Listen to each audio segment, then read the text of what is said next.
os irmãos aqui na live ou no vídeo que vai ser disponibilizado no YouTube ou nas redes sociais, no Facebook, inclusive.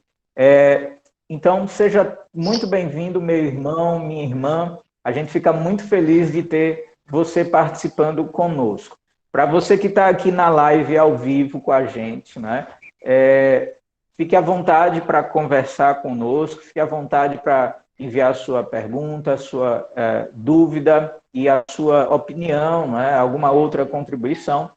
E para você que está assistindo esse vídeo, você pode entrar em contato conosco através do WhatsApp. Você pode, por meio do número 829-8845-9474. Vai estar aí na descrição do vídeo. E você pode, de repente, pedir o seu curso, se você ainda não está recebendo pelo WhatsApp, ou, de repente, enviar a sua dúvida, a sua sugestão e tudo mais, tá bom? Obrigado pela participação de todos vocês. Vamos orar, vamos convidar a Deus para iluminar a nossa mente nessa tarde e a gente poder ter o entendimento por meio do Espírito Santo. Feche seus olhos de onde você está, em atitude de reverência, vamos conversar com o nosso Deus. Oremos.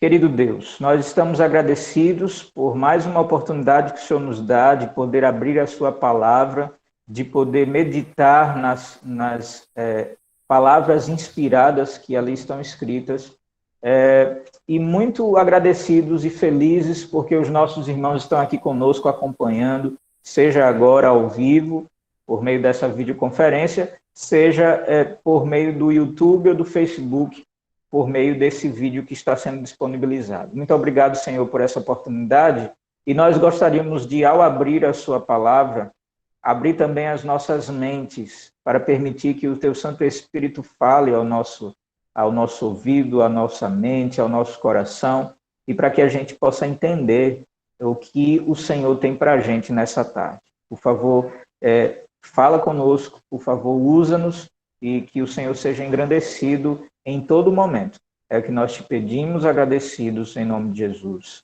Amém. Muito bom, querido irmão, querida irmã que está aqui presente. Nós vamos iniciar o nosso curso fazendo uma recapitulação, não é? Por quê? Porque a gente vai ver no capítulo 3 uma história muito interessante, muito surpreendente dos dias de Daniel, que tem uma relação, que tem um paralelo, tem seu paralelo exatamente nos últimos dias mostrados no Apocalipse.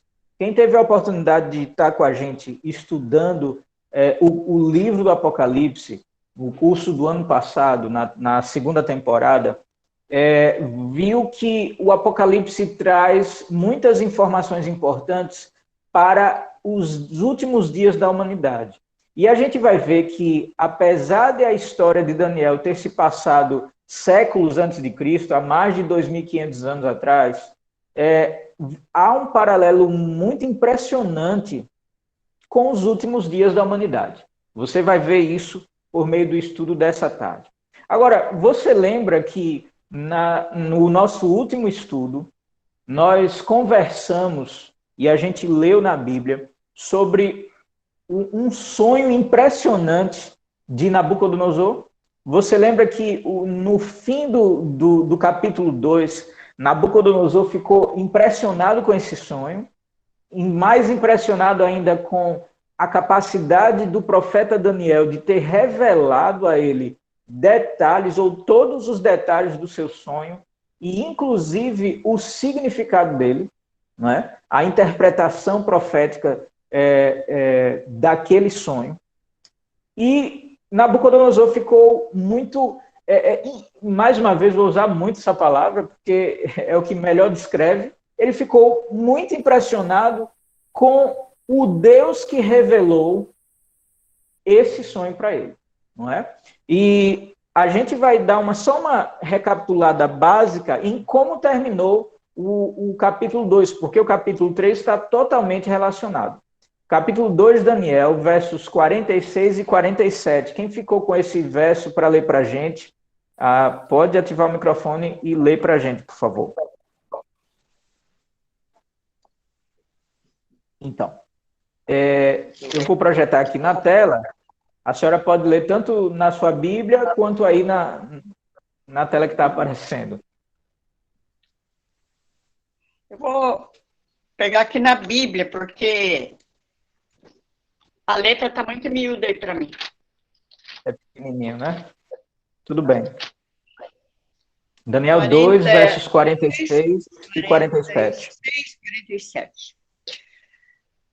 Então, o rei Nabucodonosor se inclinou e se prostrou o rosto em terra perante Daniel e ordenou que lhe fizesse oferta de manjares e suaves perfumes.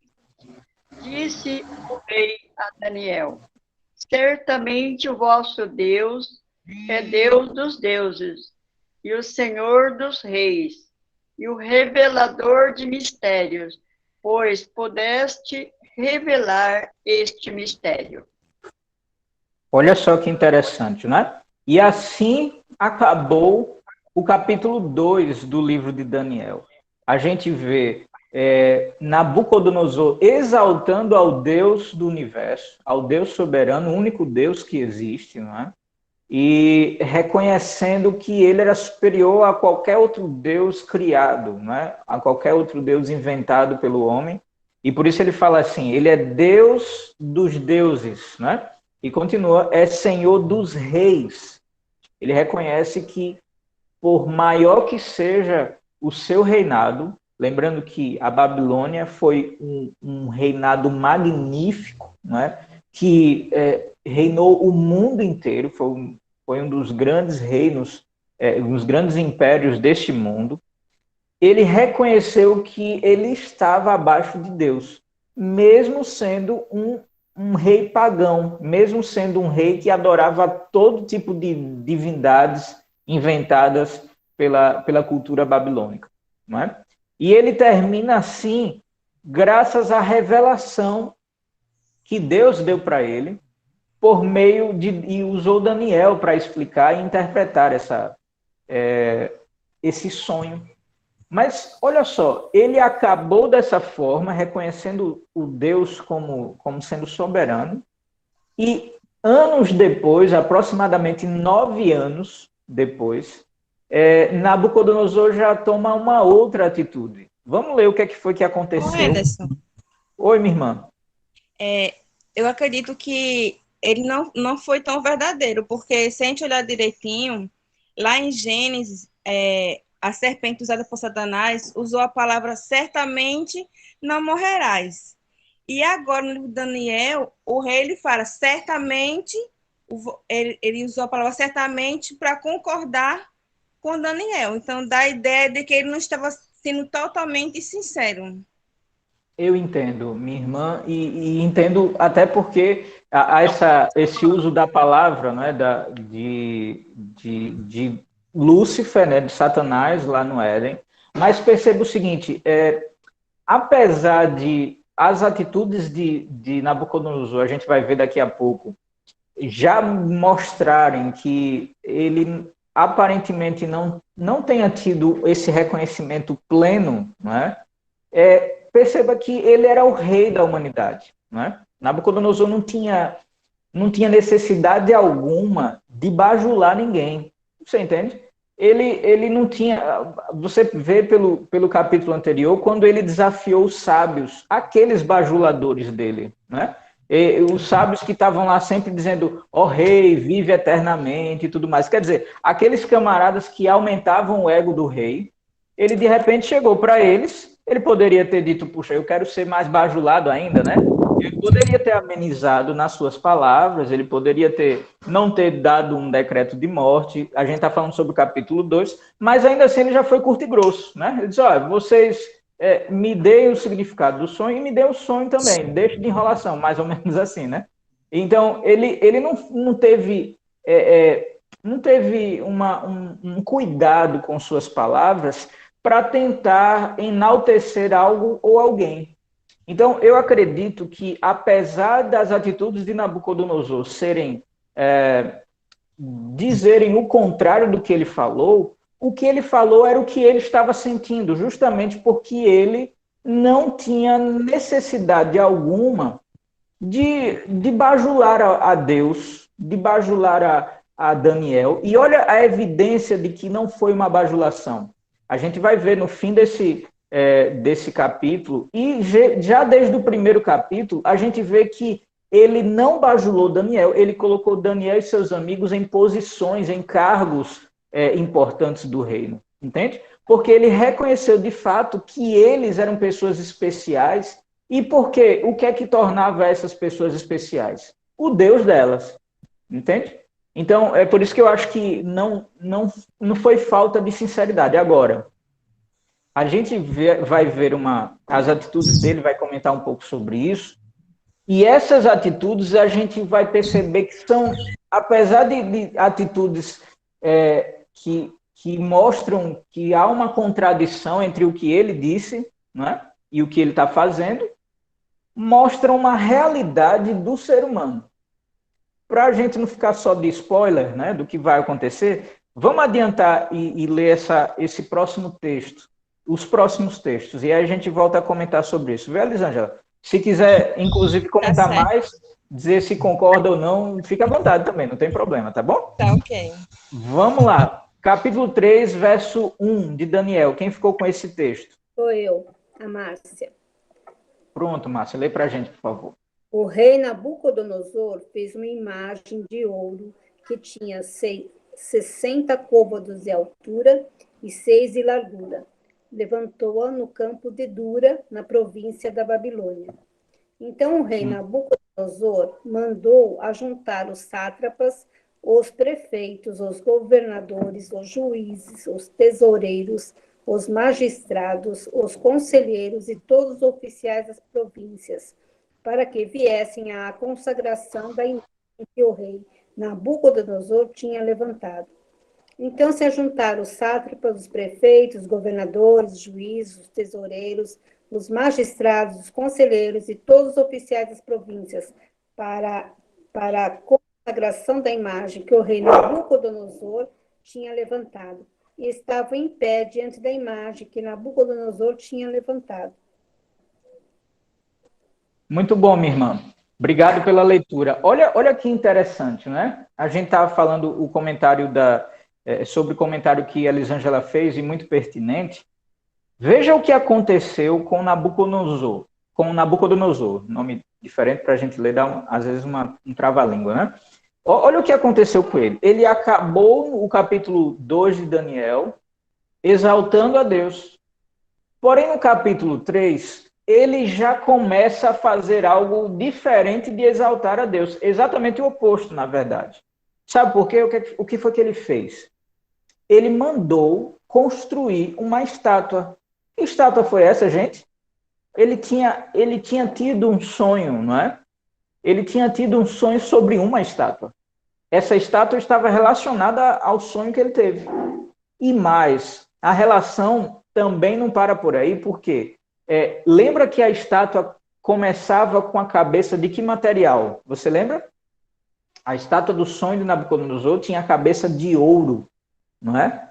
E Nabucodonosor, ele fez uma estátua, e o material dessa estátua era de ouro também. A diferença era que não era apenas a cabeça feita de ouro. Ele mandou que a estátua inteira fosse de ouro. Olha o que isso representa, gente. Você lembra que a estátua do sonho de Nabucodonosor, ela tinha partes de metais diferentes. O primeiro metal era ouro e ficava só na cabeça. Por quê? Daniel foi muito claro na interpretação. Ele diz assim, olha, Nabucodonosor, tu és a cabeça de ouro. O que ele estava dizendo é que a Babilônia, aquele reino esplendoroso como era aliás... o dele. Oi, minha irmã? Eu não ouvi, não entendi, na verdade. Se puder repetir, tá? Não sei Estou se... dizendo, a cabeça representava o governo de Nabucodonosor, né? Que era o momento, o governo dele. E que viria outro, ia submergir o dele, entendeu? Muito Ele bem. quis demonstrar que era ele. Perfeito, minha irmã. Deu uma cortadinha, mas eu meio que entendi o que a senhora quis dizer. A cabeça era o reino de Nabucodonosor, não é? E Nabucodonosor chegou a um tempo, a um ponto, de tanto perceber quão grande era o seu reino. Aliás, a gente, quando estuda a história, a gente percebe que a Babilônia teve uma contribuição muito grande, teve uma influência muito grande para todas as nações da época da Babilônia, quanto para até os nossos dias. Você já deve ter ouvido falar sobre os jardins suspensos da Babilônia, né? Foi uma das 7 maravilhas do mundo, uma das coisas, das estruturas arquitetônicas mais incríveis que já existiu em todos os tempos. Entende? De repente, Nabucodonosor deu uma passeada no seu reino e ele disse, caramba, olha que jardins bonitos, né? Foi Nabucodonosor quem mandou fazer. Olha como o meu reino é poderoso, né? Olha como é grande. E não foi apenas essa a contribuição para a história da humanidade. Hoje, inclusive para quem gosta muito de matemática, mas para quem não gosta também vai entender o que a gente está falando, a Babilônia ela implantou métodos e sistemas que hoje a gente se utiliza na matemática. Por exemplo, ou até fora da matemática. Na matemática você já estudou sobre os ângulos, né? Qual é o ângulo de uma circunferência quando os ângulos estão completos? 360. 360 é um múltiplo de 6, é um múltiplo de 60. Aliás, o sistema que a Babilônia implantou, o sistema numérico que a Babilônia implantou, que hoje a gente utiliza o sistema decimal, era sexagenário, era um sistema numérico que tinha 60 números. E por causa disso é que os ângulos não têm 10 graus ou 100 graus. Não é uma base do número 10 do sistema decimal que a gente utiliza, é uma base do número 60 do sistema sexagenário implantado pela Babilônia, usado pelos assírios também. Mas não para por aí. Quantos minutos tem uma hora? 60 minutos. De onde vem isso? Vem do sistema sexagenário e implantado pela Babilônia. Você percebe a contribuição, e eu só estou dando um exemplo. Né? Existem muitas outras contribuições muito relevantes para a humanidade que a Babilônia, por causa do seu grande conhecimento, por causa da sua multidão de ciência, né? E é por isso que eles tinham caldeus, eles tinham sábios na Babilônia, era para que estudassem cada vez mais. Graças a essas grandes contribuições, ou melhor, essas grandes contribuições nos ajudam ou favorecem a humanidade hoje em dia. Estão totalmente relacionadas, inclusive, no nosso tempo. Agora, eu imagino que Nabucodonosor ele deve ter se deparado com tanta contribuição que ele estava dando para a humanidade, que ele deve ter olhado e disse, rapaz, eu entendo que Daniel me falou sobre o sonho, né? O sonho que eu iria passar, que a Babilônia ia ter um fim, ia ser, e inclusive iria deixar de existir por um poder inferior ao da Babilônia, né? Os medo-persas, inclusive Daniel diz, eles eram inferiores no sentido de conhecimento, no sentido de gerenciamento político, do sistema bélico, não é? Apesar dessa inferioridade comparado ao reino da Babilônia, ainda assim os medo-persas venceram a Babilônia. Isso porque a história seguiu o seu curso do jeito que Deus tinha dito que iria acontecer. Entendeu? Em algum momento, Nabucodonosor deve ter olhado para todas as suas belezas, todas as belezas que ele havia criado, que ele havia contribuído para a humanidade, e deve ter dito, rapaz, Babilônia é tão boa, é um império tão grande, que, ao contrário do que Daniel falou, ela vai durar para sempre. Você entende? E como a irmã Márcia, a irmã Maria Raimunda muito bem contribuiu. E aí foi por isso que ele disse, não, essa estátua não vai representar o período curto que a Babilônia vai existir. Ela vai representar o período eterno que eu quero que a Babilônia tenha. E é por isso que ela vai ser de ouro. Não é? E não parou por aí. Ele disse assim, não só eu vou reconhecer isso, mas todo mundo vai ter que reconhecer. E é por isso que na leitura foi dito, ele convocou todos os governantes, seja de grandes cidades, de províncias pequenas, né? E aí ele foi citando aí os tipos de governantes, prefeitos, governadores, sátrapas, e aí eu vou chamar para que todos eles reconheçam a superioridade da Babilônia.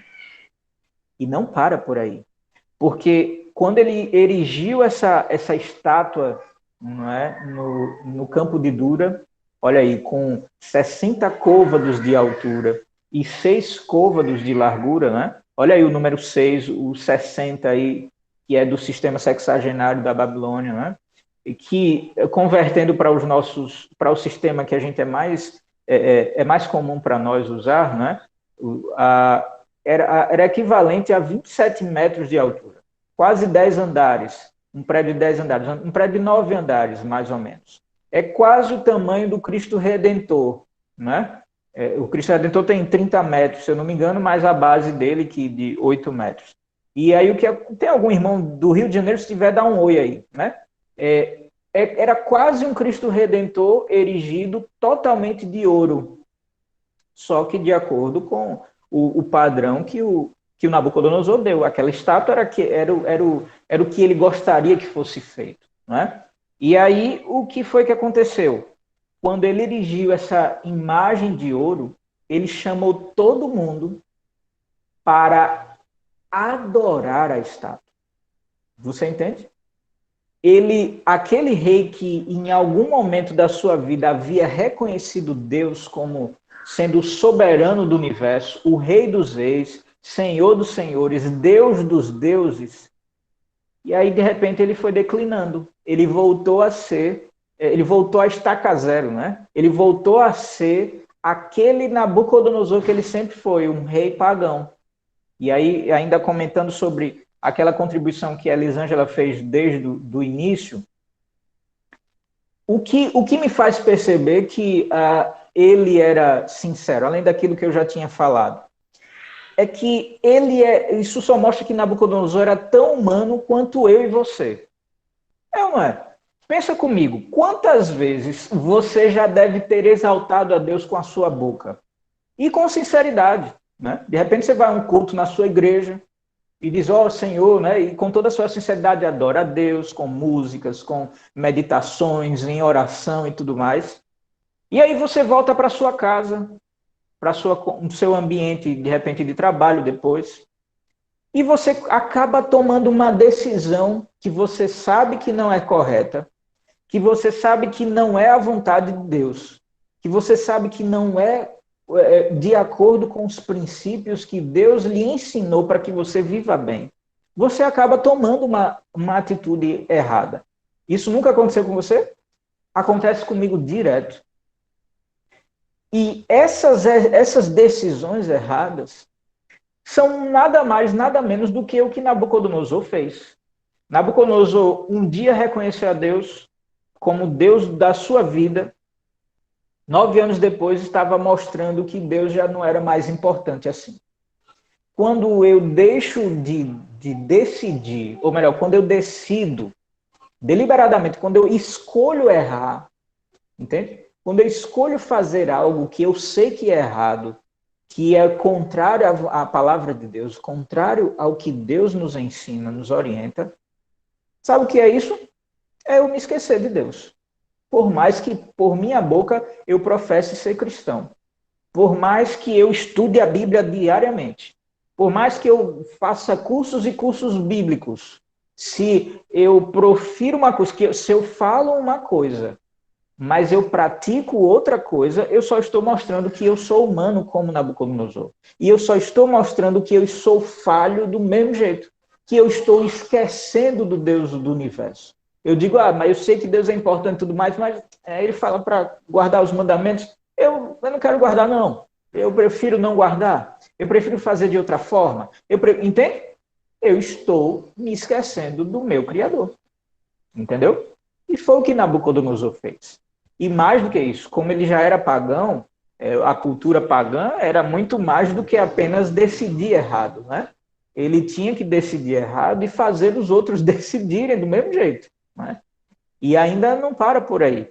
O capítulo, o verso 3, o verso 2 e 3 que a nossa irmã Maria Raimunda leu, foi a senhora mesmo, irmã? Enfim, os versos que foram lidos mostram que ele pediu que todo mundo se curvasse em adoração à estátua que ele havia erigido, que ele havia erguido.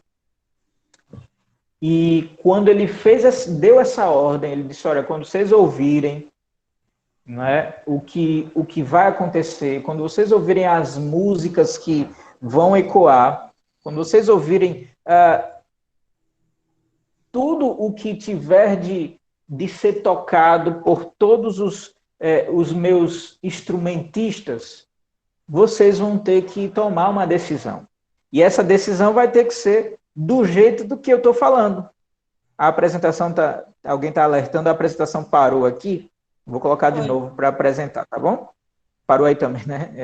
Ela finalizou aqui de alguma forma.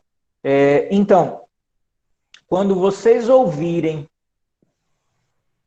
Nabucodonosor falou, quando vocês ouvirem o som da música, quando vocês ouvirem os meus músicos instrumentistas tocando, eu quero que vocês se curvem e adorem a essa estátua que eu ergui. Aliás, fazer isso, além de reconhecer, como eu tinha mencionado no início, que Babilônia era o reino dos reinos, né? Era um império que deveria ser eterno. Isso, por si só, já dizia o seguinte, olha, a revelação que Deus deu não está com nada. Quem manda aqui sou eu. Se Deus falou que Babilônia ia passar, isso para mim não importa, porque eu vou fazer com que Babilônia seja eterna. É por isso que a imagem vai ser de ouro. Entende? E como se não bastasse, como se isso não fosse suficiente, ele não parou por aí. Vocês vão adorar, porque vocês vão adorar os meus deuses. Entende? Não era apenas um reconhecimento político, um reconhecimento da grandiosidade política que o reino da Babilônia tinha se tornado. Era também um reconhecimento da religião pagã. Era também um reconhecimento das divindades que Nabucodonosor adorava e a cultura pagã, a cultura babilônica também adorava. Você entende? E aí o que foi que aconteceu? Vamos continuar as leituras. A gente parou no verso 3 do capítulo 3, não é isso? E vamos agora para o verso... deixa eu ver aqui qual vai ser o próximo verso. Quem ficou? 4-6. Pronto, lê para a gente então, minha irmã. Nisto, o arauto apregoava em alta voz. Ordena-se a vós outros, ó povos, nações e homens de todas as línguas, no momento em que ouvirdes o som da trombeta, do pífano, da harpa, da cítara, do saltério, da gaita de foles e de toda sorte de música, vós prostrareis e adorareis a imagem de ouro que o rei Nabucodonosor levantou. Qualquer que se não prostrar e não a adorar, será no mesmo instante lançado na fornalha de fogo ardente. Olha só que impressionante, não é? Obrigado, Elisângela, pela leitura. Olha só que incrível. Ele não só obrigou que as pessoas adorassem aos seus deuses por meio do reconhecimento daquela estátua de ouro como sendo um deus, né? Como também disse que caso houvesse alguma desobediência, caso contrário, né? Caso não obedecessem àquela ordem, os desobedientes seriam jogados na fornalha de fogo ardente. Muito provavelmente essa era uma das fornalhas, ou uma das muitas fornalhas que eram usadas para construções, não é? Porque eram usadas para fabricação de tijolos, grandes tijolos que a Babilônia usava. E aí ele separou, olha, está vendo aquela fornalha ali? Pois é, vai ser o fim daquele que não me obedecer, se curvando e adorando a minha estátua. Olha que coisa impressionante. E aí entra um detalhe interessante, não é? Vocês sabem quem estava participando ali do reino, não é? Você sabe que um pouco antes, Nabucodonosor tinha invadido Judá, invadido Jerusalém, invadido o reino de Judá, levado cativo muitos jovens, muitos dos príncipes de Judá, daqueles mais espertos, mais, né, levaram para a Babilônia. Nabucodonosor levou para a Babilônia. E eles começaram a fazer parte daquela classe que fazia parte do conselho do rei, né? Os sábios da Babilônia. Esses judeus, ou parte desses judeus, se tornaram governadores, sátrapas, príncipes, caldeus, fizeram parte desse grupo de pessoas, né? Ou seja, dentre as pessoas que foram chamadas para exaltar e adorar aquela estátua, quem é que estava lá no meio? Pois bem, estavam lá os judeus que a gente tem conversado sobre eles desde o início. Olha aí um comentário que a irmã Jéssica está falando. Oi, Jéssica, tudo certinho? Ela disse assim, ó, ele se exaltou perante Deus, né? Exatamente. Mesmo Deus mostrando a ele o que iria acontecer, ele quis fazer do jeito dele, porque para ele o que Deus disse não era o certo e sim o que ele quisesse. Muito bom, Jéssica, exatamente isso. E aí eu volto a falar o que a gente tinha comentado lá no início, é que a gente acaba fazendo a mesma coisa que Nabucodonosor, indiretamente ou não, né? Por mais que a gente não faça a estátua para adorar, a gente acaba idolatrando a nós mesmos através das nossas atitudes. Como assim, Anderson? Porque, assim, idolatria é quando eu coloco algo no lugar de Deus, não é? Quando eu sigo a Deus, quando eu sigo as orientações de Deus, Deus está no lugar dele. Ele continua sendo o meu Deus e eu reconheço isso com a minha vida quando eu obedeço. E quando eu desobedeço a Deus? O que é que eu estou fazendo? Eita, Deus, o Senhor é importante, mas eu estou sendo mais importante. O Senhor fica aí em segundo lugar. As minhas decisões, ou o meu querer, a minha vontade, é maior do que a sua. Você entende? E a gente acaba sendo um pouco de Nabucodonosor quando a gente decide não fazer o que Deus nos orienta. Entende? E aí, o que aconteceu com Nabucodonosor, infelizmente, é o que ocorre com a gente muitas vezes na vida. Mas deixa eu chamar a atenção, fazer um breve resumo ao que a gente viu até agora. Havia um soberano poderoso, não é? Nabucodonosor estava aí na história, né? Havia uma imagem de idolatria, né? Um Deus falso, uma imagem que foi erguida. Havia uma adoração forçada, né? Essa adoração foi ordenada. E havia, olha, um ponto interessante, havia uma união de política com a religião, é ou não é? Essa adoração, ou melhor, essa reverência à estátua, não era apenas um reconhecimento da soberania de uma nação, entende? Não era puro patriotismo como é quando a gente admira o nosso país e respeita as leis do nosso país. Ou seja, não era uma questão meramente política. Por quê? Porque Nabucodonosor, quando a erigiu, disse assim, você agora vai adorar. Ou seja, isso tinha a ver com a religião, tinha a ver com a espiritualidade. Nabucodonosor aí estava unindo a política com a religião. Entende? Olha que quadro curioso e perigoso.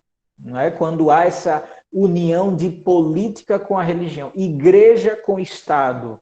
Talvez você comece a notar aí quando você começa a comparar com algumas coisas do nosso dia, né? Olha que coisa estranha, por mais que sejamos, ou tenha muitos evangélicos participando aqui no nosso meio, olha como é estranho quando a gente olha para a nossa política brasileira e existe lá uma bancada evangélica.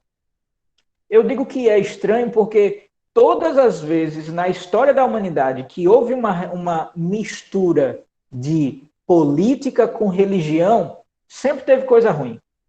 Sempre teve coisa errada. E, curiosamente, no nosso país, também sempre teve coisa errada. É, não é? Mas tem uma bancada evangélica. Você entende? No meio político. Isso não se mistura, gente. Isso não deve se misturar. Por mais bem intencionados que estejam os apoiadores dessa causa, né, para defender os direitos evangélicos e os costumes e blá, blá, blá, como muitos professam fazer. Né? Esse era o quadro pintado lá na época da Babilônia. E isso não deu certo para aqueles que queriam, de fato, seguir a Deus. Não deu certo. Não é? Mas não para por aí esse quadro, porque ainda teve, por conta disso, pena de morte. Chegou um momento em que a adoração foi forçada, houve uma mistura de religião com política, e por haver essa mistura foi decretado que quem não obedecesse às medidas políticas de adoração, olha só que coisa, né, nada a ver, medidas políticas de adoração, mas adoração não é uma medida política, né? É uma medida religiosa, não tem nada a ver uma com a outra, mas por haver essa mistura, como consequência houve o quê? Um decreto de morte, uma pena. Está vendo aí? Em todo momento, na história da humanidade, em que houve uma tentativa, e eu falo da humanidade moderna, né? Houve uma tentativa de unir a política com a religião, há uma bagaceira. As coisas saem do ideal, as coisas deixam de ser como idealizaram aqueles que fizeram isso. E acaba indo contrário à vontade de Deus. Deus não, né? Isso não combina com a vontade de Deus. E foi o que aconteceu. Era o quadro pintado aí na época da Babilônia. E aí eu já dei um pitaco aí do que é nos nossos dias, não é? Aconteceu há 2.500 anos atrás, mais ou menos isso. E a pergunta é, será que isso pode acontecer novamente? Será que há uma relação entre o que aconteceu na época de Daniel com os tempos futuros? Na verdade, está totalmente relacionado. Olha o paralelo que a Bíblia traça entre o livro de Daniel, a história da vida de Daniel, e o livro do Apocalipse. Se você não teve essa oportunidade de estudar conosco o Apocalipse na última temporada, você ainda pode, fazendo isso, pesquisando lá no YouTube, os vídeos que a gente gravou e disponibilizou. E a gente vai estudar sobre isso, inclusive, ou voltar a estudar sobre isso, mais à frente, no capítulo 8 de Daniel.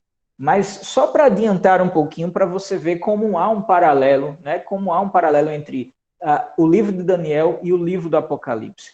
Apocalipse 13 nos relata, nos revela o que vai acontecer nos últimos dias da humanidade. Apocalipse 13. E aí eu vou pedir para quem ficou com Apocalipse 13, verso 15, ler para a gente, só para a gente entender essa relação entre Daniel e o Apocalipse. Quem ficou com Apocalipse capítulo 13, verso 15? Pronto, minha irmã, lê para a gente. E lhe foi dado comunicar fôlego à imagem da besta, para que não só a imagem falasse, como ainda fizesse morrer quantos não adorassem a imagem da besta. Olha só que interessante. Viu? E aí a gente...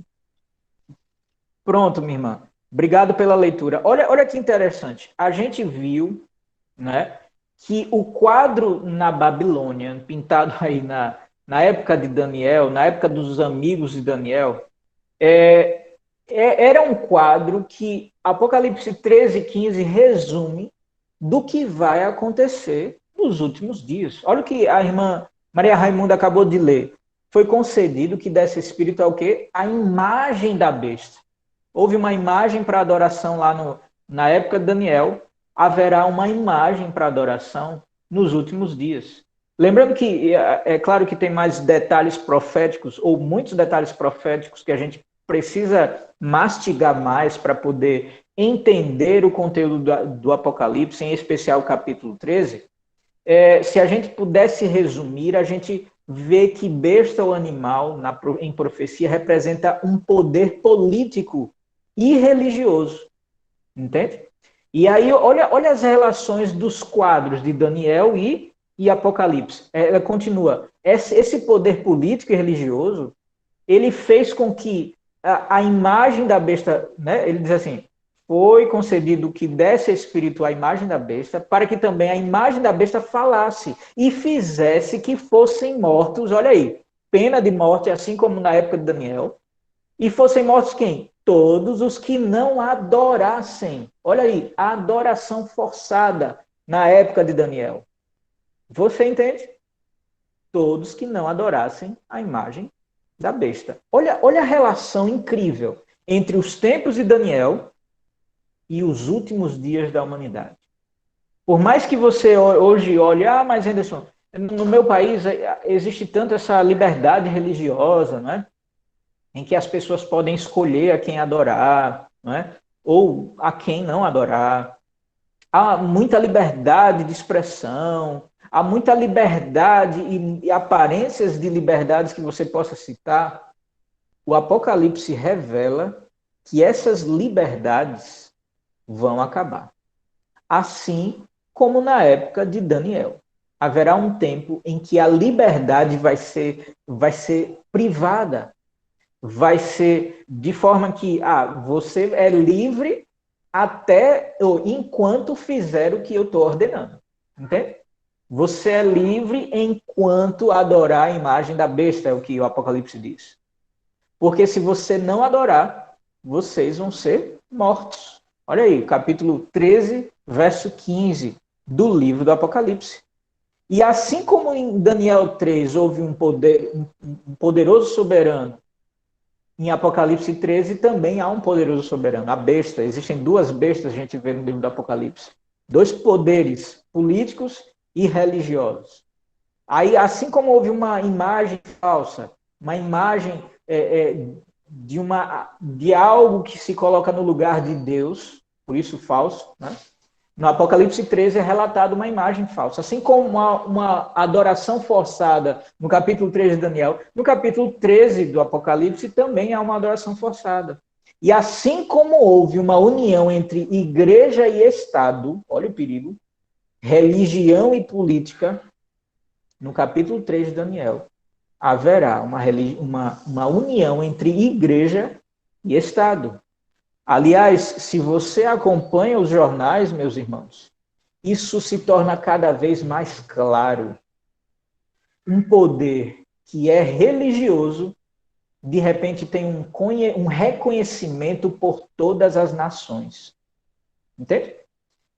E a história vai nos mostrar isso, mas os fatos, os dias, as notícias de nossos dias já começam a mostrar para a gente essa união, né?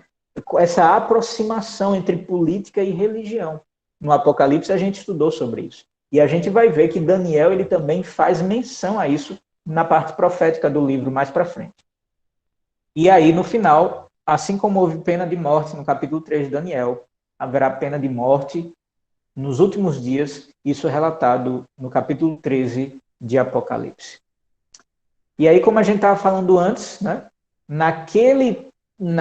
entre aquelas pessoas que foram convocadas para adorar, não é? A história nos revela lá no capítulo 13, dos versos 8 ao 12. Alguém ficou com esse texto? Para eu não dar spoiler e a gente mesmo conferir lendo? Alguém ficou com Daniel 3, versos 8 ao 12. Deve ter ficado, mas deve ter caído, né, a conexão. Eu acho que não está aqui. Eu acho que foi o irmão Juliano. Foi, meu irmão? Ele está aqui, deixa eu ver. Deve ter caído a conexão. Pois bem, nos versos 8 ao 12, se você ainda não leu antes, se você ainda não leu esse texto, leia. A gente vai resumir aqui. O que foi que aconteceu? A música tocou do jeito que foi decretado. A multidão se ajoelhou, se prostrou perante a estátua.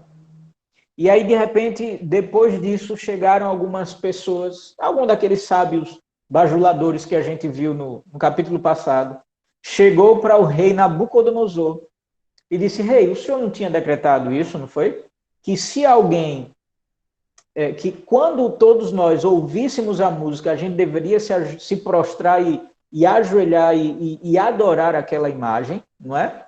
Pois bem, há uns jovens hebreus, há uns judeuzinhos aí, né? E aí eles, obviamente, estavam menosprezando, porque aqueles judeus tinham posições importantes no império, né? E aí eles disseram: olha, há uns judeus que não se prostraram. Haha, e agora, rei? Será que a sua palavra vale ou não vale? Será que o senhor vai cumprir o decreto ou não vai? Né? Meio que desafiando a palavra do rei. Né? E aí, de repente, a gente vê no capítulo 3, versos 13 ao 15, o que foi que aconteceu. Alguém ficou com esse texto aí? Quem foi, ativa o microfone e lê para a gente. Daniel, capítulo 3, versos 13 ao 15. Está aqui o irmão ou a irmã que ficou com esse texto. Se não tiver alguém que esteja presente, pode ler para a gente. Daniel 3, versos 13 ao 15. Quem pode ler? Daniel 3, 13 ao 15. Bom. Eu leio. Não está pronto. Lê para a gente, minha irmã, por favor.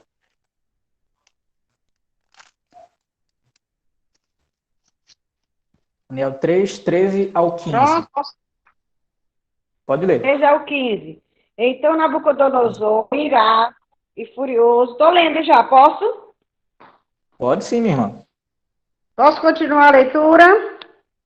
Por favor. Então Nabucodonosor, irado e furioso, mandou chamar Sadraque, Mesaque e Abednego e trouxeram a estes homens perante o rei. Falou Nabucodonosor e lhes disse: é verdade, ó Sadraque, Mesaque e Abednego, que vós não servis aos meus deuses, nem adorais a imagem de ouro que levantei?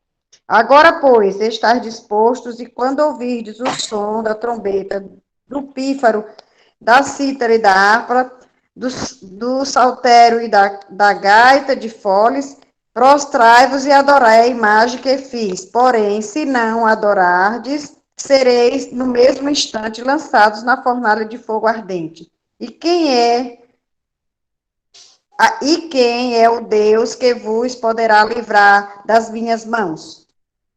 Olha só que impressionante, né? Vocês percebem aí o rei Nabucodonosor. Obrigado, viu, minha irmã, pela leitura.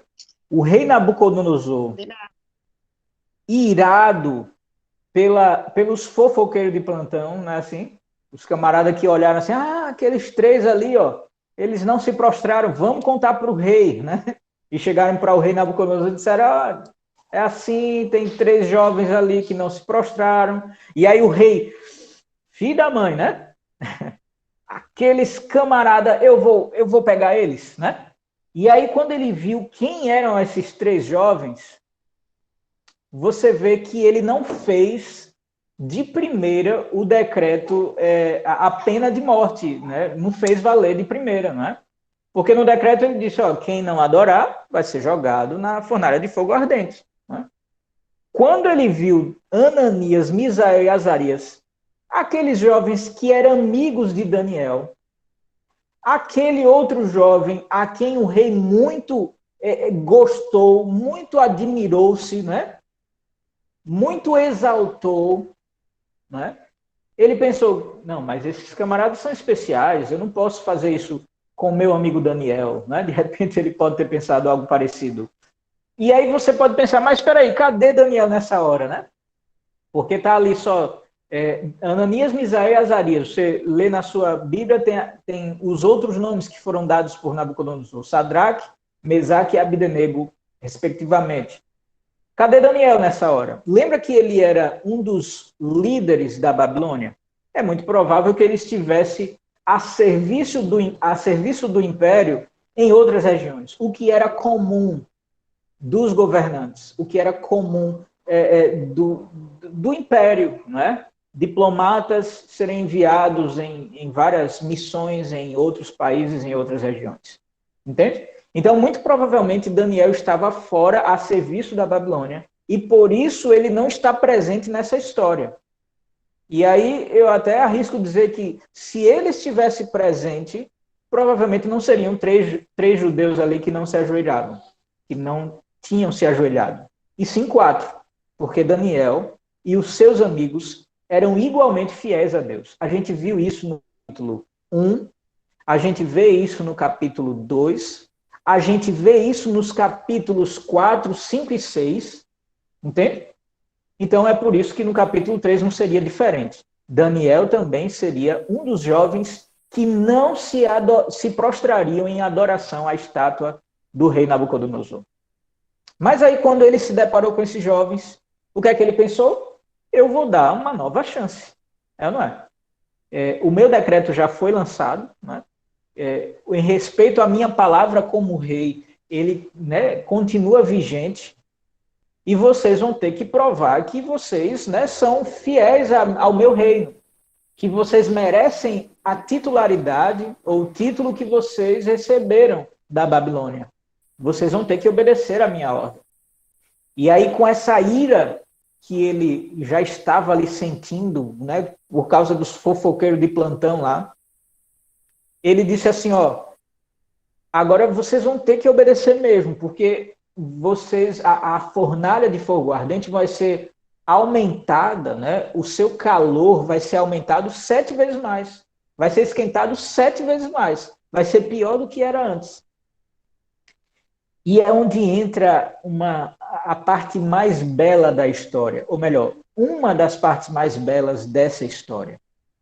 É o capítulo 3, versos 16 a 18. O que será que Ananias, Misael e Azarias respondeu nessa hora para o rei? Para um soberano da nação, né? Olha que pressão. Todo mundo havia se ajoelhado. Todo mundo havia se curvado e eles não cederam à pressão. Agora, o poder político estava confrontando eles. E o que será que eles fizeram? Versos 16 ao 18. Quem foi que ficou com esse texto? Pronto, minha irmã. Lê para a gente, então, irmã Sandra. Responderam Sadraque, Mesaque e Abednego ao rei: ó Nabucodonosor, quanto a isto, não necessitamos de te responder. Se o nosso Deus, a quem servimos, quer livrar-nos, ele nos livrará da fornalha de fogo ardente das tuas mãos, ó rei. Se não, fica sabendo, ó rei, que não serviremos aos teus deuses, nem adoraremos a imagem de ouro que levantaste. Que impressionante. Você vê que... Muito obrigado, irmã Sandra, pela leitura. Vocês veem que no verso anterior, Nabucodonosor questiona, né? Ele diz, eu quero ver quem é esse Deus de você que vai poder livrar dessa fornalha 7 vezes mais quente. Entende? Nabucodonosor deu uma... né? Eles, quero ver quem é. Quem é esse? Aí os jovens responderam, Nabucodonosor, a gente não precisa nem responder quanto a isso. Né? Por quê? Porque você já conhece esse Deus. Né? Ele havia revelado aquele sonho impressionante para você. Você já esqueceu disso, Nabucodonosor? Né? Eu estou lendo as entrelinhas, eu tô, sabe, fazendo o que pode ter acontecido. Né? Mas, usando as palavras da Bíblia, olha o que ele diz, o que eles disseram. Se o nosso Deus, e aí é uma coisa que eu sempre me arrepio quando eu leio isso, Porque isso é um exemplo, como a Jéssica acabou de falar, um exemplo de fé. Eles disseram assim, ó, e aí eu vou explicar por que é exemplo de fé. Eles disseram, ó, se o nosso Deus, a quem a gente serve, ele quiser nos livrar, ele vai nos livrar. Porque ele é Deus. Ele é o Todo-Poderoso. Não há nada, ninguém, absolutamente nenhum poder nesse mundo e fora dele que seja superior ao Deus soberano. Então eles disseram, se ele quiser nos livrar, ótimo, ele vai nos livrar. E aí é onde entra a fé, viu? Porque fé em Deus não é apenas reconhecer Deus como onipotente, como todo-poderoso. Isso qualquer um hoje em dia faz. Isso se tornou até moda nos nossos dias. Sabe por quê? Isso está na boca de todo mundo. Fé, né? Isso está nas camisas de um monte de gente, inclusive, né? Já virou grife. O povo está ganhando dinheiro com fé. Literalmente falando, né? Em chapéu, em camisa, né? Não é necessariamente fazendo uma crítica a esses apetrechos, não. Mas é porque isso não é fé. Falar que acredita em Deus, reconhecer Deus como soberano, isso é a parte fácil da história. E é muito conveniente fazer isso. É muito cômodo fazer isso. Isso não é fé.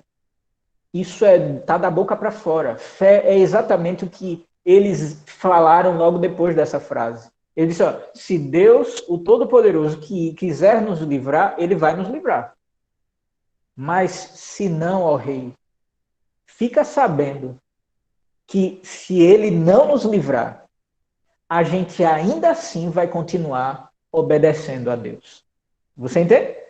A gente ainda assim não vai servir aos teus deuses. A gente ainda assim não vai se ajoelhar e adorar a estátua que o Senhor acabou de levantar. Isso é fé, sabe por quê? Porque eles estavam desafiando o poder, o maior poder da terra naquela época.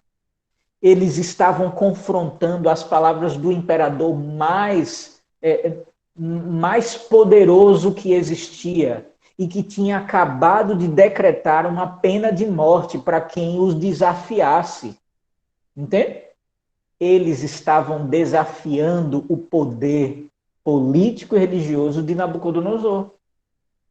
Se Deus quiser me livrar ou nos livrar dessa pena de morte, ótimo. Mas se ele não quiser, ainda assim nós seremos fiéis a Deus. E aí por que eu digo que isso é um exemplo de fé? Porque às vezes na nossa vida religiosa a gente tem toda uma mania de achar que fé é Deus fazer o que a gente está querendo. É ou não é?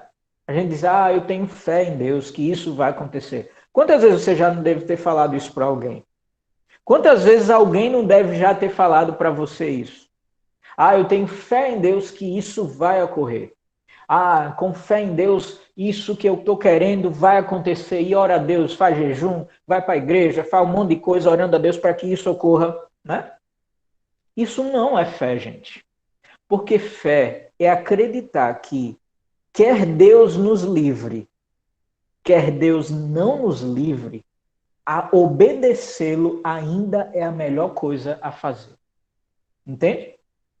Eu gostaria muito disso, Deus.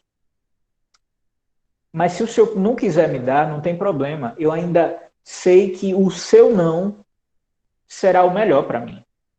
Entende? Quantas vezes a gente já orou pedindo para alguém ser curado? Quantas vezes a gente já orou pedindo para que a nossa família não fosse destruída? Quantas vezes a gente já orou por um trabalho? Entende? E todas as oportunidades que a gente vê que o mundo nos dá, quase todas elas, são oportunidades para a gente deixar de ser fiel a Deus. A gente ora por um emprego e de repente o emprego não vem. Ou pior, vem um emprego que faz você desobedecer algum mandamento de Deus. Não é?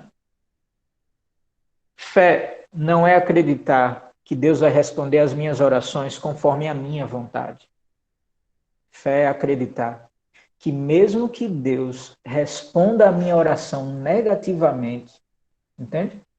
Não me dando o que eu peço, não me dando o emprego dos meus sonhos, não me dando a unidade e estabilidade familiar, não me dando a cura. Fé é acreditar que mesmo Deus não fazendo nada disso, ainda assim é melhor continuar confiando e sendo fiel a Deus. Isso, sim, é um exemplo de fé. Todos os outros são historinhas, são manifestações da boca para fora, entende? Porque a fé ela é mostrada em atitudes, sabe? É na lata, assim. Decisões que podem custar um emprego, que pode custar a unidade familiar, que pode custar decisões de continuar sendo fiel a Deus. Isso é fé. Custe o que custar. Quer vivamos, quer morramos, sejamos fiéis. Foi o que os 3 amigos de Daniel estavam fazendo ali. E deixa eu ver, tem alguém querendo participar aqui?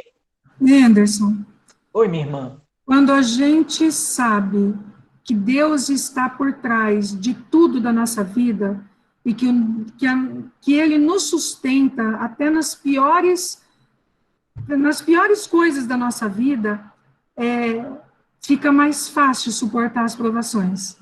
Porque a gente sabe que não é o ser humano que nos sustenta, é um Deus poderoso que manda em tudo. É o dono do universo, o Criador. Então, fica menos doloroso suportar as provações da vida, porque a gente sabe que quem nos sustenta é o Senhor. Perfeito, minha irmã Silvia. E isso sabe aquele texto que a gente lê lá em Apocalipse, aquele texto que a gente acaba citando em várias outras situações religiosas da nossa vida, ser fiel até a morte, né? E dar-te a coroa da vida, ser perseverante. Né? Existem textos em várias passagens da Bíblia que indicam a mesma situação, ser fiel até a morte, seja perseverante na sua fidelidade a Deus. Pois é, essa resiliência que a confiança em Deus nos traz é o que faz, como a irmã Silvia mencionou, a gente conseguir falar como os jovens, o Ananias, Misael e Azarias. Quer Deus me dê um emprego, quer não, eu permaneço fiel. Eu vou permanecer guardando os seus mandamentos, porque vale mais a pena obedecer a Deus do que continuar vivo. Olha o que é que eles estão falando para a gente. Olha o exemplo que eles estão dando. E eu vi aqui, alguém teve uma participação aqui no chat também, deixa eu ler para a gente ouvir. A Sandra aqui está dizendo assim, ó. A Maria Raimunda diz, eu preciso exercitar essa fé. Todos nós, né, minha irmã? Muito bom. Olha, a Sandra diz assim, fé é saber que, independente do desfecho da situação, eles sabiam que a adoração deveria ser somente a Deus. Olha aí que interessante. Ela continua dizendo, às vezes Deus não nos livra da fornalha, Ele nos livra na fornalha. Muito bom, minha irmã. Basta manter a fidelidade desses 3 jovens, e a gente vai ver isso mais à frente um pouquinho. E a Jéssica diz assim, sempre que eu ouço essa história, eu lembro daquele versículo, ser fiel até a morte, perfeito, minha irmã, e dar-te-ei a coroa da vida. Muito bom. Os 3 amigos de Daniel, eles se colocaram numa posição totalmente comprometedora de suas vidas. Não é simplesmente de perder um emprego, não é simplesmente de desfazer relacionamento, não minimizando essas situações, que são situações muito importantes para a nossa vida, né? Relacionamentos e empregos, mas é que a vida vale mais do que tudo isso. né? E mesmo eles sabendo que iriam perder a vida porque iam ser lançados numa fornalha, né, um fogo, né, muito forte, muito quente, mesmo sabendo disso, eles permaneceram fiéis. Eles decidiram não desobedecer aos mandamentos de Deus. E lembra por que eu estou falando isso, né? Porque o que eles estavam fazendo era obedecer aos 10 mandamentos de Deus, né? Nos 2 primeiros mandamentos é que dizem, não terás outros deuses diante de mim, é Deus falando, né? E não farás para ti imagens de escultura. O que os jovens hebreus estavam fazendo, nada mais, nada menos, era do que obedecer aos 10 mandamentos de Deus. Até em Tiago é dito que se alguém desobedecer um deles, é culpado por todos eles. Você entende? Então, o que eles estavam fazendo era obedecer o que Deus já tinha determinado anteriormente. E aí o que acontece logo depois? Daniel capítulo 3, verso 24. O que a irmã Sandra já nos adiantou. Não é? Daniel 3, 24. O que é que diz aí? Quem foi que ficou com esse verso? Ainda está online com a gente? Daniel 3, 24. Não, acho que saiu. Daniel 3, verso 24. Se alguém ainda puder ler aí, eu aguardo um pouquinho. Daniel, capítulo 3, verso 24. Eu leio. Pronto, lê para a gente, por favor.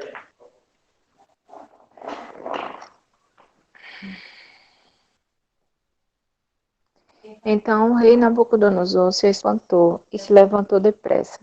Falou e disse aos seus conselheiros: Não lançamos nós dentro do fogo 3 homens atados? Responderam ao rei: É verdade, ó rei. Olha o que aconteceu, gente. Primeiro que a gente deu um pulo da história para poder finalizar, né? Mas a história relata que eles foram amarrados e eles foram jogados na fornalha com as roupas que eles estavam naquela hora, né? Com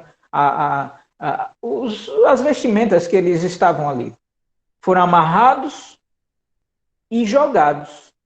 Mas quando chegou perto do fogo, os soldados que estavam levando Ananias, Misael e Azarias para a fornalha, sabe o que aconteceu com eles? Eles se queimaram e morreram com o calor. Porque estava tão quente, que só em se aproximar da fornalha já era calor suficiente para matar uma pessoa. Os soldados morreram na hora. Mas os jovens amigos de Daniel, eles foram lançados. E a Bíblia mostra que as cordas que eles foram amarrados queimou-se. E eles tinham sido lançados presos. Mas agora eles estavam sendo vistos por todas aquelas pessoas que tinham sido convocadas, inclusive por Nabucodonosor. Eles estavam sendo vistos andando para lá e para cá. Porque tudo que os amarrava já tinha sido consumido, né?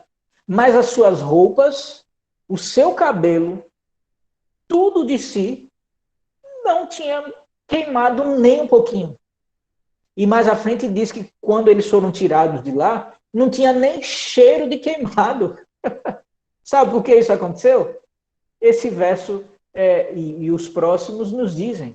Nabucodonosor olhou para a fornalha e viu ali uma coisa estranha, porque ele disse, olha, a gente lançou 3 dos jovens, não foi? 3 jovens hebreus, Ananias, Misael e Azarias, e o povo concordou, foi sim, 3. E aí Nabucodonosor disse, e por que eu estou vendo ali 4 pessoas? Está vendo?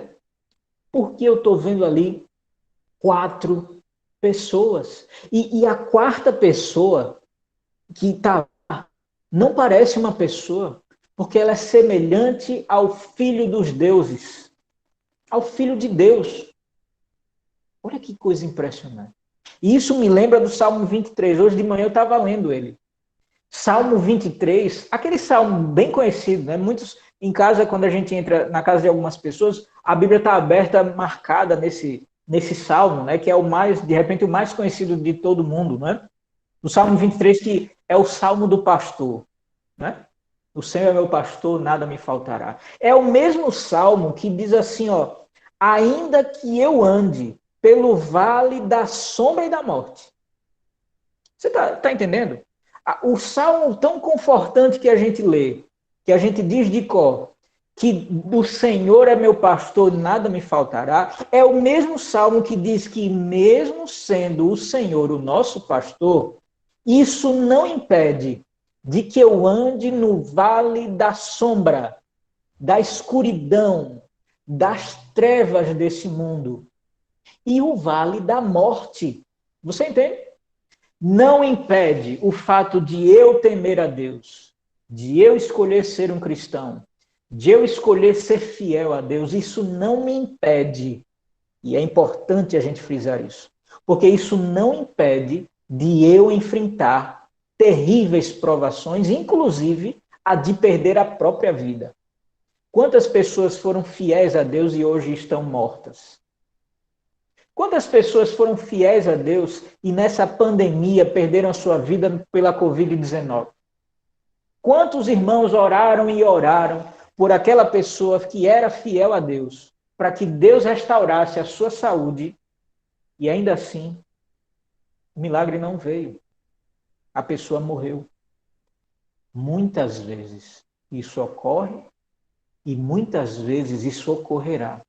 Porque o fato de Deus ser o nosso pastor não impede que eu ande pelo vale da morte. O fato de Deus ser o meu pastor não impede de que nesse mundo eu passe por terríveis provações e terríveis dificuldades. O fato de os 3 amigos de Daniel terem sido fiéis a Deus não impediu deles serem jogados na fornalha de fogo ardente. E é por isso que a irmã Sandra disse, às vezes Deus não nos livra da fornalha, não é? Ele nos livra na fornalha. Entende? Ainda que eu ande pelo vale da sombra e da morte, não temerei mal algum. Sabe por quê? E é isso que eu preciso ter em mente constantemente. Porque tu estás comigo. Não é? Porque tu estás comigo, eu não vou temer continuar sendo fiel a Deus. Mesmo que custe meu emprego, mesmo que custe a minha saúde, mesmo que custe a minha família, o meu casamento, sabe? A união dos meus familiares. Mesmo que custe a minha vida, eu não temerei mal algum, porque tu estás comigo. E os amigos de Daniel provaram isso, mostraram para a gente como é que se faz. E como resultado, um rei pagão, que ora tinha reconhecido a Deus como o Deus poderoso, todo-poderoso, agora ele reconheceu esse Deus vendo face a face, quase que face a face, né? Porque ele viu aquele Deus ali no meio dos 3 amigos, dos jovens hebreus. Deus recompensou a fidelidade. Talvez aconteça de que nessa vida Deus recompense a sua fidelidade a Deus. Você perdeu um emprego para continuar sendo fiel a Deus num dos seus mandamentos. E aí, de repente, Deus lhe dá um outro emprego melhor. Mas, às vezes, nessa vida, a gente não vai ver esse tipo de recompensa. Às vezes, nessa vida, a gente vai continuar caminhando dentro da fornalha. Sabe por quê? Porque as fornalhas das provações, elas nos preparam para a vida mais importante. Não essa daqui, nesse mundo de pecado, mas para a vida eterna, onde reinaremos bem do lado desse que caminhou com os 3 amigos de Daniel na fornalha. Bem do lado do Senhor Jesus Cristo. Você entende? Então, aquele camarada que prega de que, irmão, seja fiel, porque Deus vai lhe dar em dobro. Seja fiel, que Deus vai lhe recompensar, vai lhe dar um emprego melhor, o emprego dos sonhos e tudo mais, né? E prosperidade e tudo mais. esse sermão ele não é muito bem baseado na palavra de Deus. Sabe por quê? Porque Jesus foi fiel e foi crucificado. Esse mundo, ele só traz cruz para os seguidores de Jesus. Por melhor que seja em algum momento a sua vida, por mais bonança que você passe em algum momento, nós não chegaremos ao céu se nós não formos provados na fornalha das provações. Você me entende? Então, o que eu estou dizendo para você é, querido irmão, se Jesus quiser lhe livrar dos males, das provações desse mundo, ele vai lhe livrar. Mas pode ser que ele não te livre. Sabe por quê? Porque ele quer que você se prepare para a vida no céu. Ele quer que você tenha a vida eterna. É por isso que muitas vezes ele não nos livra da doença. E muitas vezes alguns irmãos, algumas pessoas queridas nossas morrem. Porque mais importante do que viver nessa vida, nesse mundo cheio de pecado, cheio de coisas ruins, políticas, religiosas, corrupções e hipocrisia e, sabe, maldade por todos os lados, mais importante do que isso é viver eternamente com Jesus. E é por isso que às vezes ele não nos livra, ou ele não vai nos livrar do vale da sombra e da morte. Você me entende? Porque o mais importante é o que a irmã Jéssica mencionou aí. Ser fiel até a morte e dar-te-ei a coroa da vida. Isso não é uma recompensa aqui. Isso é uma recompensa na eternidade. Entende? E a irmã Silvia está dizendo aqui, precisamos estar firmados na palavra e em comunhão com o Senhor para suportarmos as provas, sabendo que o Senhor está conosco em todas as circunstâncias. Muito bem, minha irmã. Ótimas palavras. E aí o que foi que aconteceu? Isso só me vem à mente o que, assim como a Jéssica lembrou de Apocalipse, não é? Do texto que a gente leu, que ela citou, isso me vem à mente o que está lá em Isaías 43, verso 2. Para a gente encerrar a live dessa tarde, eu queria que a gente lesse esse último verso. O que foi que aconteceu? Quem ficou com esse texto? Isaías 43, verso 2. Alguém que esteja aí online ficou com esse texto? Pronto, minha irmã, lê para a gente. 43, 2, né? Fiquei, vou ler. Isso. Pode ler. 3, 2. Quando passares pelas águas, eu serei contigo. Quando pelos rios, eles não te submergirão. Passares pelo fogo, não te queimarás, nem a chama.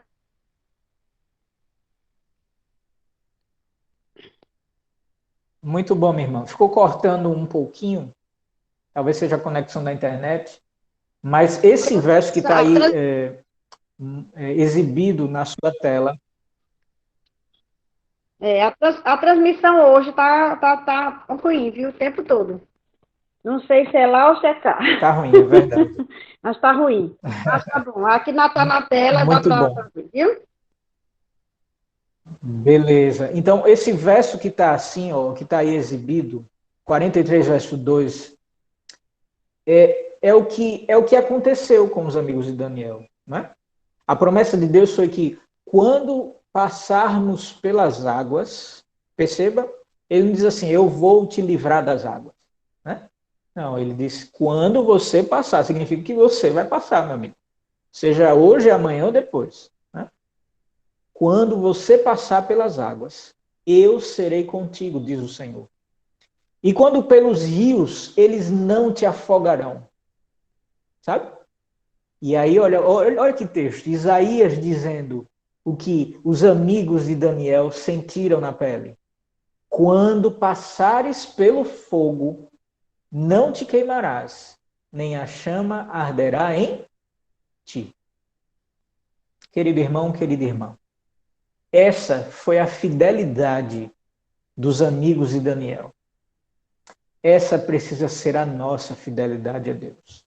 Não porque quando a gente é fiel, Deus nos livra das águas, dos rios e do fogo. Não.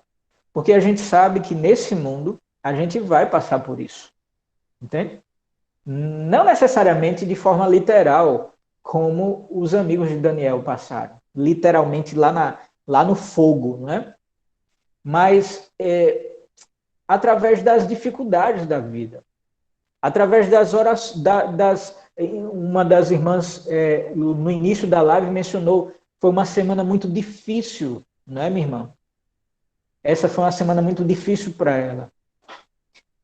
A palavra do Senhor é bastante esperança, dá muita esperança para a gente, porque ele diz assim, ó, quando você passar por essas dificuldades, sejam elas quais forem, eu serei contigo. Está doendo? Está incomodando, não é? Tá trazendo preocupações, não é?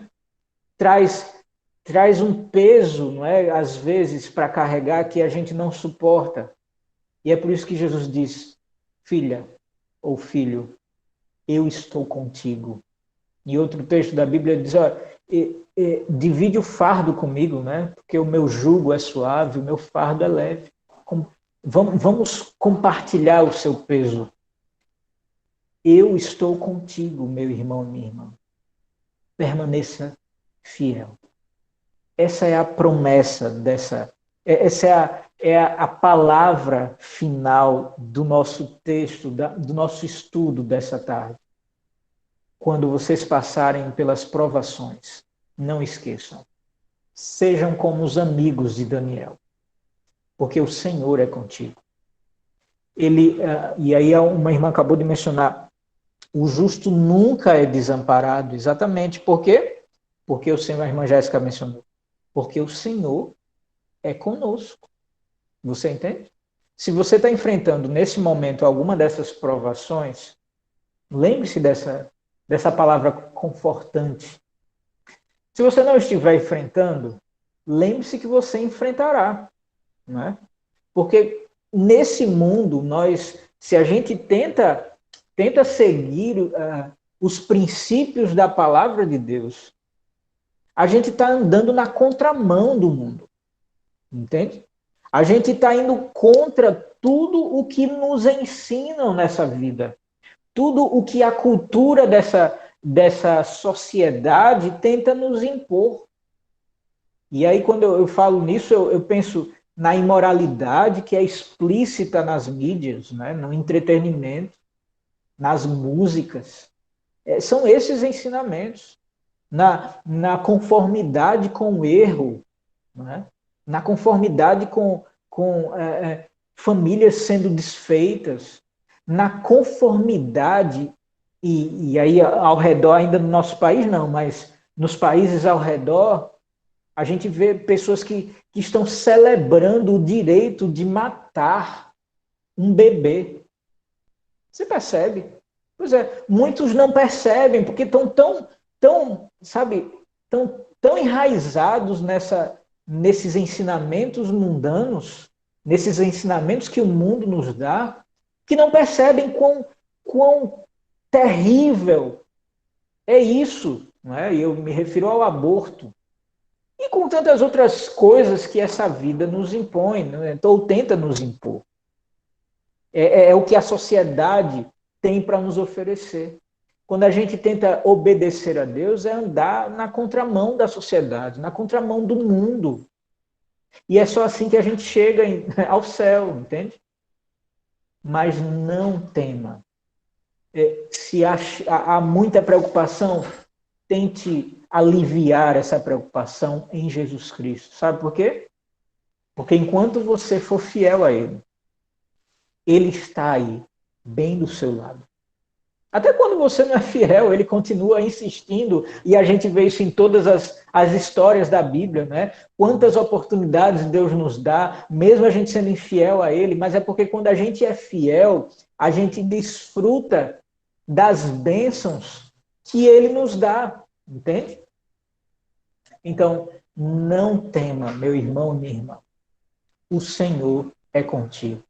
Ao passares pelas águas, pelos rios, pelo fogo, Ele está com você.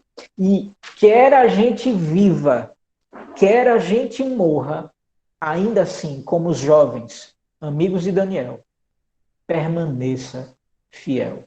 A recompensa você pode, nessa vida, já experimentar um pouco, através do estilo de vida cristão. Mas certamente a maior recompensa será dada muito em breve quando Jesus voltar e você puder reinar com ele eternamente. Não quer você participar dessa recompensa? Não quer você seguir esse exemplo de Daniel e dos 3 amigos de Daniel, que foram o assunto do nosso estudo dessa tarde? Vamos então falar com Deus, vamos então pedir isso a Deus. Fechemos os nossos olhos, vamos conversar com Deus. Querido Senhor, nós estamos muito felizes por vermos uma história tão, tão bonita, tão exemplar e tão motivadora. Porque quando a gente vê irmãos nossos, ou sabe de irmãos nossos, que conseguiram continuar fiéis a Ti, e que o Senhor esteve bem do lado deles e a gente percebeu isso, a gente fica motivado a fazer igual, sabe? A tomar decisões semelhantes. Então, muito obrigado por histórias como essa estarem na sua palavra. Muito obrigado por essa oportunidade de estar com os meus irmãos em diversos estados do nosso país. E obrigado pelo irmão e irmã que estarão assistindo muito em breve no YouTube essa live. Obrigado porque o Senhor cuida da gente. E obrigado porque o Senhor está preparando algo muito superior a tudo aquilo que a gente usufrui nessa vida. Então, Senhor, nos ajude a sermos fiéis ao Senhor. Nos ajude de acordo com o que nós aprendemos pela sua palavra, nos ajude a obedecer. Nos ajude a colocar em prática e termos uma fé como a de Ananias, a de Misael e a de Azarias, onde quer a gente tenha risco de morte ou não, a gente tenha coragem suficiente para dizer: nós decidimos ser fiéis ao Senhor Jesus. Dá-nos esse privilégio, Senhor. Dá-nos essa força e nos prepara para o teu retorno. É o que nós te pedimos e te agradecemos em nome e pelo amor de Jesus. Amém e amém. Queridos irmãos, Amém. muito obrigado pela todos. participação. Uma feliz semana. Deixa eu agradecer nominalmente aos que continuaram presentes aqui. A irmã Andressa, obrigado, Andressa. A irmã Beatriz, a irmã Cleve, a irmã Eurides, obrigado, minhas irmãs. A irmã Evanita, a irmã Francine, a Glória, a Iraílde, a Jéssica, a Kátia, obrigado por estarem aqui com a gente, a Márcia, a Maria Raimunda, a irmã Gerci Martins, não é? A irmã Silvia e a irmã Sueli, que continuaram aí até o final. Eu sei que muitos irmãos entraram, não conseguiram ficar até o fim, mas fica aqui o meu agradecimento e o meu carinho, desejando a todos vocês uma semana abençoada com o Senhor Jesus, tá bom? A gente vai encerrando por aqui a gravação. Fiquem todos com Deus e espero vocês no próximo sábado às 3 horas da tarde, tá bom? Deus os abençoe. Obrigado. Amém. Tchau, tchau. Tchau. Feliz semana.